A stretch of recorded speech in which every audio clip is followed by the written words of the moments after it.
Hi friends, welcome back to our channel. రొయ్యల కూరని మనం చాలా సింపుల్గా ప్రిపేర్ చేసుకోవచ్చు.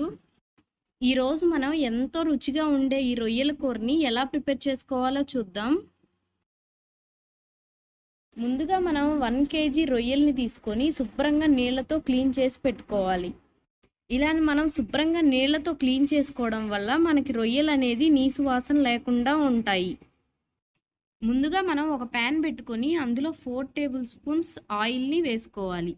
ఆయిల్ హీట్ అయ్యాక మసాలా దినుసుల్ని వేసుకోవాలి. 2 బిర్యానీ ఆకుల్ని కూడా యాడ్ చేసుకోవాలి. సన్నగా కట్ చేసి పెట్టుకున్న ఉల్లిపాయ ముక్కల్ని 1 కప్పు, 4 పచ్చిమిరపకాయల్ని సన్నగా పొడుగ్గా కట్ చేసుకొని వేసుకోవాలి. ఉల్లిపాయ పచ్చిమిరపకాయ ముక్కలు 5 నిమిషాలు వేగాక సన్నగా కట్ చేసి పెట్టుకున్న టమాటా ముక్కల్ని 1 కప్పు యాడ్ చేసుకోవాలి. మొత్తాన్ని ఒకసారి కలుపుకొని ఒక 10 నిమిషాల పాటు వేయించుకోవాలి. ఉల్లిపాయ టమాటా ముక్కలు అలా వేగాక 3 టేబుల్ స్పూన్స్ అల్లం వెల్లుల్లి పేస్ట్ని వేసుకోవాలి. 5 నిమిషాల పాటు వేయించుకోవాలి. అల్లం వెల్లుల్లి పేస్ట్ వేగితే కనుక మనకి ఆయిల్ అలా పైకి తేలుతుంది. అలా వేగాక మనం ముందుగా క్లీన్ చేసి పెట్టుకున్న రొయ్యల్ని కూడా వేసుకోవాలి. రుచికి సరిపడా ఉప్పు, 1/2 టేబుల్ స్పూన్ పసుపు, 2 టేబుల్ స్పూన్స్ కారాన్ని వేసుకోవాలి. మసాలా, ఉప్పు, కారం అన్నీ ముక్కకి పట్టేలాగా బాగా కలుపుకోవాలి. అలా కలుపుకున్నాక మూత పెట్టుకొని మంటని మీడియం ఫ్లేమ్లో పెట్టుకొని 20 నిమిషాల పాటు ఉడికించుకోవాలి.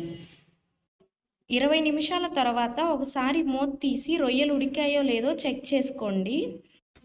రొయ్యలు అనేవి మనకి చాలా తొందరగా ఉడుకుతాయి కాబట్టి 20 నిమిషాలకి మనకి 90% ఉడికిపోతాయి. 2 టేబుల్ స్పూన్స్ కొబ్బరి పేస్ట్ని యాడ్ చేసుకోవాలి. ఈ కొబ్బరి పేస్ట్ అనేది మనకి ఆప్షనల్, వద్దనుకుంటే స్కిప్ చేసేయచ్చు.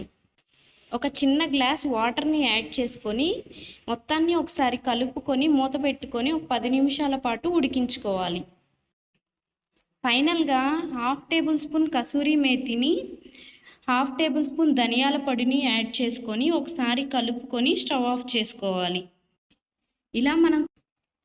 ఇలా మనం సింపుల్గా రొయ్యల కూరని ప్రిపేర్ చేసుకోవచ్చు. మీరు కూడా ఒకసారి ట్రై చేసి ఎలా వచ్చిందో కామెంట్ చేయండి. వీడియో కనుక నచ్చినట్లయితే లైక్ చేయండి, షేర్ చేయండి, సబ్స్క్రైబ్ చేయండి. Thanks for watching.